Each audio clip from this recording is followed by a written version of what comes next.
Welcome to AV classes for civil services. AV classes for civil services में आपका स्वागत है। कई दिनों से वीडियो कंटिन्यू नहीं हो पा रहे थे क्योंकि इस टाइम मैं शेड्यूल थोड़ा मेरा गड़बड़ चल रहा था, बिजी था। आज से पुनः वो ज्योग्राफी की सीरीज़ आरंभ करने जा रहा हूँ। इससे पहले जो मैंने टॉपिक पढ़ाया था भारत की मिट्टियाँ, इंडियन सॉइल, कौन कौन सी मैंने पढ़ाया था। एक तो मैंने पढ़ाया था काली मिट्टी, ब्लैक सॉइल और लैटराइट मिट्टी। ओके, तो उसी की दिशा में आज मैं पढ़ाऊँगा दोमट मिट्टी या जलोढ़ मिट्टी। इसी को इंग्लिश में बोलते हैं एलुवियल सॉइल। तो आज हम लोग देख लेते हैं एलुवियल सॉइल के बारे में। ठीक है। जलोढ़ मृदा देश के 40% भाग में, लगभग कितने प्रतिशत भाग में, 40% भाग में पाई जाती है। कितने में? 40% भागों में। किसके? इंडिया के ठीक 40% भागों में पाया जाता है। अगर क्षेत्रफल की दृष्टि से देखा जाए तो 15 लाख वर्ग किलोमीटर में फैला हुआ है। यह मिट्टी कहाँ से कहाँ तक इसका विस्तार है? तो इसका विस्तार पंजाब से ले करके यहाँ पे जाएंगे तो ये कौन सा एरिया है? असम तक पाया जाएगा। उत्तर में ये गंगा, सिंध और ब्रह्मपुत्र का बहाव क्षेत्र है। इसी रीजन में जलोढ़ मृदा या एलुवियल मिट्टी पाई जाएगी। ठीक है। जो सैडेड एरिया है यहाँ पर जलोढ़ मृदा पाई जाती है। ये सिंध, गंगा और ब्रह्मपुत्र के द्वारा लाई गई जो गाद होती है, नदियों के द्वारा लाई गई गाद, छोटे छोटे कंकड़ पत्थर, इन्हीं के माध्यम से एलुवियल सॉइल का निर्माण होता है। ठीक है।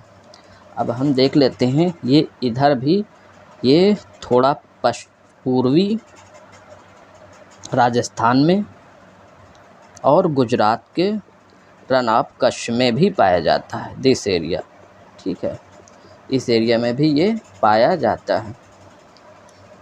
चूँकि हम जानते हैं ये नदियों के बहाव के द्वारा लाए गए गाद से होता है, अतः जहाँ पर भी ये बड़ी नदियाँ होंगी उनके बहाव से जब भी ये लास्ट में समुद्र में गिरने से पहले उनका बहाव क्षेत्र स्लो हो जाता, बहाव की जो स्पीड होती है वो वेग कम हो जाता है और वहाँ से जो गाद लेके आते हैं वहाँ पे निक्षेपण होने लगता है। इसी गाद के सहारे है ये एलुवियल सॉइल का निर्माण होता है। तो ये जो यहाँ पे महानदी का क्षेत्र है तो वहाँ पे भी एक डेल्टा बनाएगी और इसी डेल्टा पे ये यहाँ पे भी पाई जाएगी क्या?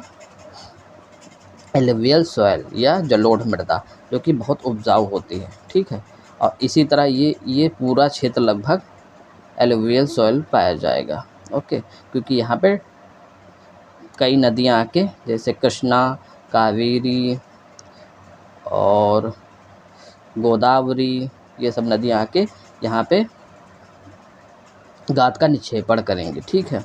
तो यहाँ पे भी एलुवियल सॉइल पाई जाएगी। यहाँ पे भी कुछ एरिया में छोटे छोटे, बहुत कम मात्रा में एलुवियल सॉइल पाई जाती है। ठीक है।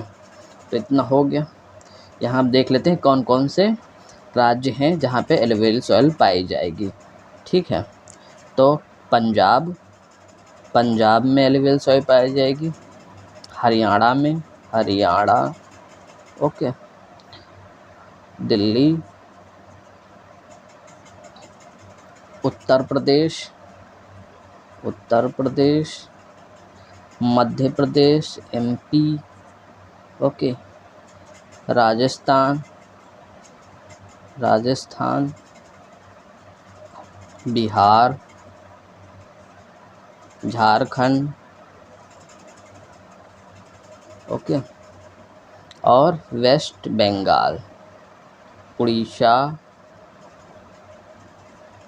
AP, आंध्र प्रदेश में तटवर्ती इलाके में, ओके, तटवर्ती इलाके में बहाव की दिशा में, और ये तमिलनाडु में भी पूर्वी तट पे भी पाई जाएगी। ठीक है। पश्चिमी तट पे ज़्यादातर ये एलुवियल लेटराइट मिट्टी का क्षेत्र है। ये वाला एरिया जो है वो ज़्यादातर लेटराइट मिट्टी इसमें पाई जाती है। ठीक है, तो इतना हो गया। और इधर देख लेंगे कि यहाँ पे असम और मेघालय में भी, मेघालय में ज़्यादातर वो एलुवियल मिट्टी पाई जाएगी, लेकिन कुछ क्षेत्रों में लैटराइट मिट्टी भी पाई जाएगी जो समतल भूमि में आएगा। ठीक है, उस क्षेत्र में, मेघालय के उस क्षेत्र में एलुवियल मिट्टी या जलोढ़ मिट्टी भी पाई जाएगी। ठीक है, ये फसल की दृष्टि से बहुत उपयोगी होता है। इसमें पोटास, फास्फोरिक एसिड, चूना और जैव पदार्थ की प्रचुरता होती है। इसमें किस चीज़ की प्रचुरता होती है देख लेते हैं। प्रचुरता किसकी? पोटास की, ठीक है, फास्फोरिक एसिड की, फास्फोरिक एसिड की, चूना की, ठीक है, चूना की, और जैव पदार्थ की अधिकता होगी। ठीक है, क्या चीज़ होगी? प्रचुरता होगी इन चीज़ की। ओके, अब देख लेते हैं किस में कमी होगी। कमी देख लेते हैं किस चीज़ की कमी होगी। तो जो दोमट मिट्टी में कमी, ठीक है, नाइट्रोजन की कमी होगी। और किसकी कमी होगी? ह्यूमस की। ठीक है, ह्यूमस की, ठीक है, ह्यूमस की कमी होगी। अब हम लोग देख लेते हैं कौन कौन सी फसल इसमें उगाई जा सकती है इस मिट्टी में। ओके, तो देख लेते हैं। चावल उगाई जा सकती है आसान से। ठीक है, फसलें कौन कौन सी उगाई जाएंगी, क्योंकि ये बहुत ज़्यादा उपजाऊ, सबसे ज़्यादा अगर कहेंगे तो यही उपजाऊ होती है। ठीक है, तो फसलें कौन कौन से उपजाऊ होती हैं? जैसे चावल, ओके, गेहूँ,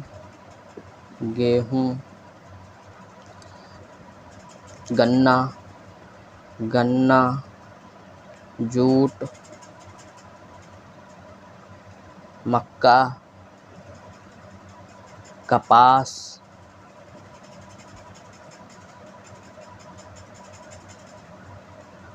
फल और साग। फल भी उगाए जा सकते हैं और साग सब्जी, ओके, सब्जी भी उगाई जा सकती है। जो दोमट मिट्टी होती है इसमें 40% क्या होता है? 40% बालू कण होते हैं। ठीक है, दोमट मिट्टी में। और 40% क्या होती है? मिट्टी होती है। 40% बालू होता है, मृत्तिका या क्ले, और 40% बालू होता है। और जो 20% होता है वो गाद होती है। 20% क्या होती है? गाद। ठीक है, सिल्ट जिसे बोलते हैं। बलुई दोमट मिट्टी की जल धारण क्षमता सबसे कम होती है। ठीक है, बलुई दोमट मिट्टी की जल धारण क्षमता क्या होती है? सबसे कम होती है। और सबसे ज़्यादा किस में होती है आप बताएंगे, क्योंकि मैं पढ़ा चुका हूँ। चलो आज मैं बता दे रहा हूँ। सबसे ज़्यादा जो जल धारण क्षमता होती है वो काली मिट्टी की होती है, और जलोढ़ मिट्टी की सबसे कम।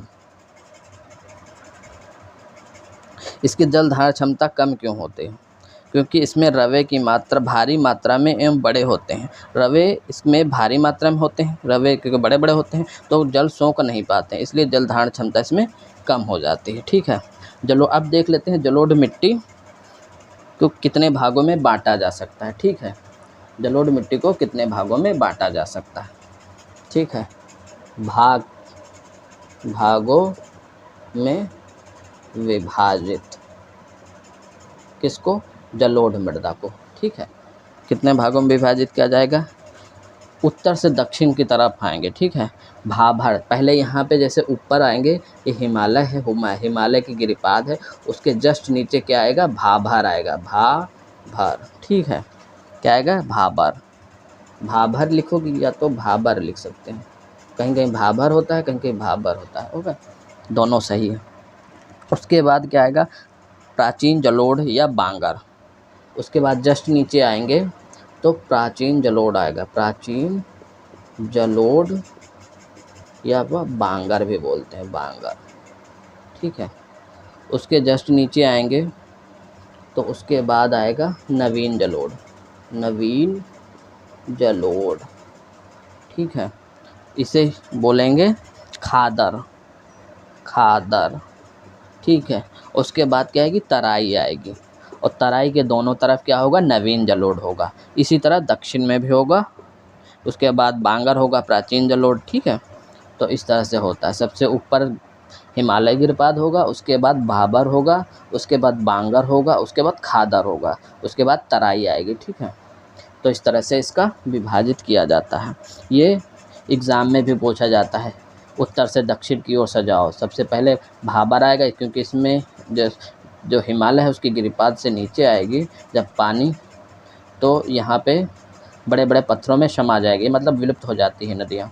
उसके बाद जब भाबर, जो बांगर होता है, वहाँ पे वो पुराना जलोढ़ मृदा होती है, वहाँ पे ऊपर दिखती है, इसमें भी बड़े बड़े कंकड़ पत्थर होते हैं। उसके बाद नवीन जलोढ़ होती है, वहाँ पे थोड़े छोटे कंकड़ पत्थर, और जो तराई होती है वहाँ पे पूरी तरह से पानी अपना रूप ग्रहण करता है, नदी, ठीक है। तो ये सिस्टम है इसका। तो और कुछ बचा नहीं है, तो अब हम लोग देख लेते हैं, कुछ क्वेश्चन देख लेते हैं, ठीक है।